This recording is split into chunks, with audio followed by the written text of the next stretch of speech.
Hi friends, welcome to Saras food breeze. இன்றைக்கி நம்ம சேனலில் சுழியம் செய்ய போகிறோம். இந்த சுழியம் பச்சைப்பயிர் வச்சு செய்ய போகிறோம். இதில் வந்து 2 டைப்பில் செய்யலாம். கடலப்பருப்பு வச்சியும் செய்யலாம். நம்ம இன்றைக்கி பச்சைப்பயிர் வச்சு செய்யலாம். அதுக்கப்புறம் ட்ரெடிஷ்னலாக செய்ய போகிறோம். இதோட மாவு வந்து நம்ம பச்சரிசியோ உளுத்தம்பருப்போ சேர்த்து செய்ய போகிறோம். இன்னொன்று வந்து இன்ஸ்டண்ட்டாக மைதா மாவு வச்சும் 2 டைப்பும் நான் இந்த வீடியோவில் செய்ய போகிறோம். இது பச்சரிசி உளுத்தம்பருப்பு சேர்த்து செஞ்சது, மேலே கோட்டிங் திக்காக. இது வந்து மைதா மாவில் செஞ்சது. இதோட மேலே இருக்கிற மாவு வந்து லைட்டாக தான் இருக்கும், ஆனால் வந்து பூரணம் கரெக்டாக பைண்ட் ஆகிருக்கும். இப்போ பாருங்கள், இது ரெண்டுமே நல்லா கிறிஸ்பியாக தான் இருக்கும், ரொம்ப டேஸ்ட்டாக இருக்கும். உங்களுக்கு எந்த மாதிரி சுழியம் பிடிக்கும், நீங்கள் எப்படி செய்வீங்க, இது கமெண்ட்டில் சொல்லுங்கள். நான் வந்து ரிப்ளை பண்ணுறேன். இந்த வீடியோ பிடிச்சிருந்தா லைக் பண்ணுங்கள், ஷேர் பண்ணுங்கள், சப்ஸ்கிரைப் பண்ணுங்கள், பெல் ஐக்கான் கிளிக் பண்ணி ஆல்னு கொடுங்க. அப்போ தான் நான் போகிற வீடியோஸ் நோட்டிஃபிகேஷனாக வரும். இப்போ பச்சைப்பயிர் ஒரு கப் எடுத்து 2 வாட்டி கழுவி இப்போ ஒரு 4 ஹவருக்கு ஊற வச்சாச்சு. இப்போ அதே மாதிரி பச்சை அரிசி ஒரு கப்பு எடுத்தாச்சு. 1/4 கப் அளவுக்கு உளுத்தம்பருப்பு, இதையும் ஒரு 2 வாட்டி கழுவிட்டு ஒரு 2 மணி நேரம் ஊற வச்சா போதும். இப்போ பச்சைப்பயிர் ஊற வச்சு 4 மணி நேரம் ஆயிடுச்சு. இப்போ இது நல்லா ஊறி இருக்குது. இப்போ இதோட தண்ணியெல்லாம் நம்ம நல்லா வடிகட்டிட்டு குக்கரில் போட்டு வேக வச்சுக்கலாம். இப்போ இது குக்கரில் போட்டுடலாம். இப்போ இது முழுகிற அளவுக்கு தண்ணி விட்டால் போதும், எக்ஸ்ட்ரா தண்ணி தேவையில்லை. அது வெந்து கரெக்டான தண்ணி அப்சர்வ் ஆகிருக்கணும், அந்த அளவுக்கு விட்டால் மட்டும் போதும். இப்போ இது ஒரு 4 விசில் வச்சு எடுத்துக்கலாம். இப்போ இது வேகிற டைமில் நம்ம இந்த அரிசி அரைச்சி எடுத்துகிட்டு வந்துடலாம். இப்போ இது 2 ஹவர் ஆகிடுச்சு. இந்த அரிசியும் நல்லா ஊறிடுச்சு. இப்போ தண்ணி வடிகட்டிட்டு நம்ம மிக்ஸி ஜாரில் போட்டு அரைச்சிடலாம். நீங்கள் கிரைண்டரில் வேணால் கூட போட்டு தண்ணி விடாமல் நல்லா திக்காக அரைச்சி எடுத்துகிட்டு வந்துடலாம். இதில் வந்து நிறைய தண்ணி விடக்கூடாது, லைட்டாக கொஞ்சம் கொஞ்சமாக தண்ணி விட்டு அரைச்சி எடுத்துகிட்டு வரணும்.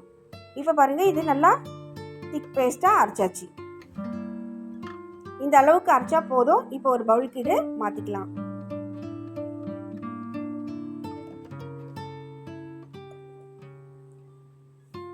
இப்போ இது மாற்றியாச்சு. இது கூடவே வந்து நம்ம டேஸ்ட்டுக்கு உப்பு, உங்களுக்கு உப்பு வேண்டாம்னா நீங்கள் ஸ்கிப் பண்ணிவிடுங்க. உப்பு கொஞ்சம் நம்ம ஆப்பசோடா, நம்ம இட்லிக்கெல்லாம் போடுவோம் இல்லையா, அந்த ஆப்பசோடா 1/4 டீஸ்பூன் அளவுக்கு போட்டாச்சு. இப்போ இது நல்லா நம்ம வடை மாவை, நம்ம மெதுவடைக்க தண்ணி நல்லா மாவு நல்லா பீட் பண்ணுவோம் இல்லையா, அதே மாதிரி இதையும் நம்ம நல்லா பீட் பண்ணி எடுத்துக்கணும்.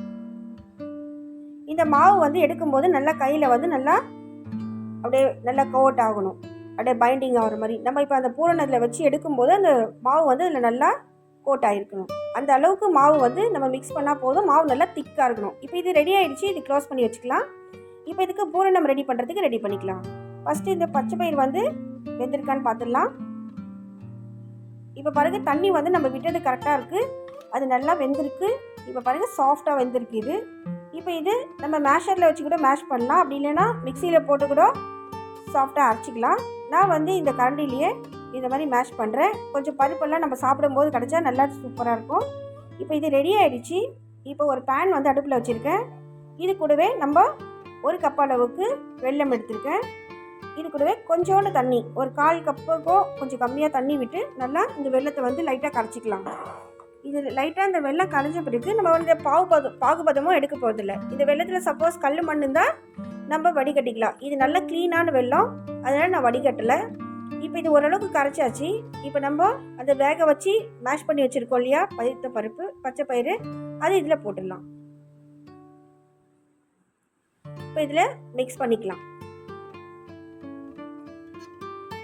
இது நல்லா இப்போ மிக்ஸ் பண்ணியாச்சு. நான் வந்து ஒரு அரை முடி அளவுக்கு தேங்காவை நல்லா துருவி வச்சுருக்கேன்.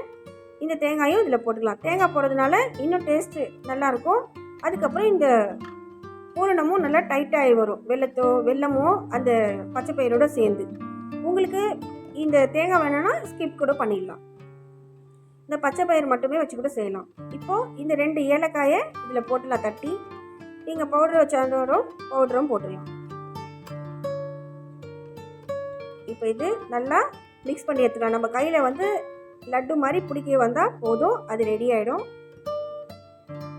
இப்போ இது ரெடி ஆகிடுச்சு. இப்போது கையில் லைட்டாக எண்ணெயோ தண்ணியோ தடவி கூட நம்ம இந்த லட்டு பிடிச்சி எடுத்துக்கலாம்.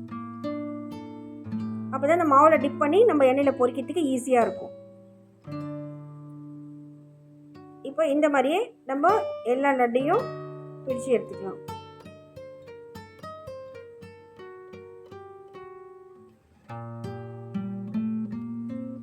எல்லா லட்டையும் பிடிச்சாச்சு. நம்ம இப்போ எண்ணெயில் பொரிச்சிடலாம்.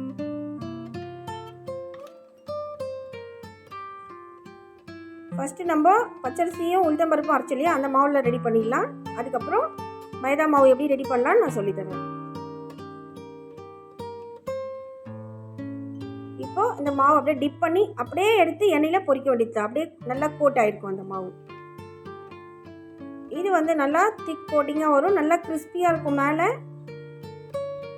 இப்போ ஒரு சைடும் நம்ம வேக வச்சு எடுத்துக்கலாம். ஒன்றோட ஒன்று ஒட்டினாலும் நம்ம இப்படி கரண்டி வச்சு கட் பண்ணோம்னா அது நல்லா ஈஸியாக கட் ஆகிடும். பாருங்கள், நல்லா செவந்து வருது. இந்த மாதிரி நல்லா கோல்டன் கலர் வந்த பிறகு இது பொரித்து எடுத்துக்கலாம். ரொம்ப டேஸ்ட்டாக இருக்கும். இந்த பச்சை பயிர் போடுறதுனால இன்னமும் நல்லா ஹெல்த்துக்கு நல்லது தான். நல்லா சத்து நிறைந்த இந்த புரளம். இப்போ எல்லாமே நல்லா செவந்து வந்துருச்சு. இதெல்லாமே எடுத்தாச்சு. பாருங்கள், எல்லாமே சூப்பராக கோல்டன் கலராக வெந்திருக்கு. இப்போது நம்ம மைதா மாவில் எப்படி செய்யணும்னு பார்த்துக்கலாம். இன்ஸ்டண்ட்டாக செய்ய வேண்டியது. மாவெல்லாம் அரைச்சி கஷ்டப்படாமல் நம்ம ஈஸியாக ஒரு கப்பு மைதாவுக்கு 2 டேபிள் ஸ்பூன் அளவுக்கு பச்சரிசி மாவு, கொஞ்சோட டேஸ்ட்டுக்கு உப்பு. இது ரொம்ப ஈஸியான மெத்தட்.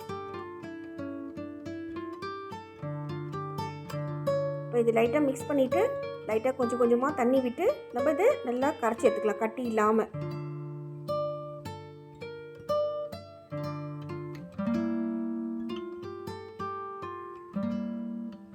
இதுவும் மாவு வந்து நல்லா திக்காக தான் இருக்கணும், தண்ணியாக இருக்கக்கூடாது.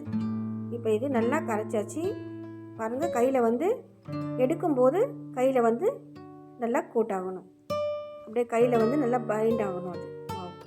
இப்போ இந்த மாவு ரெடியாக இருக்குது. இப்போ நம்ம எண்ணெயில் போட்டு பொரிச்சு எடுத்துடலாம். ஒரு லட்டு வந்து அந்த மாவில் விட்டு மாவு வந்து ஃபுல்லாக அது மேலே அள்ளி போட்டு அப்படியே தூக்கி எண்ணெயில் விட வேண்டியது தான்.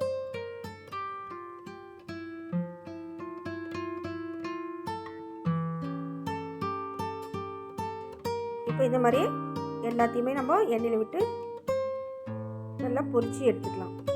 இது கலர் வந்து கோல்டன் கலர் வராது, கொஞ்சம் லைட்டாக ஒயிட்டாக தான் இருக்கும்.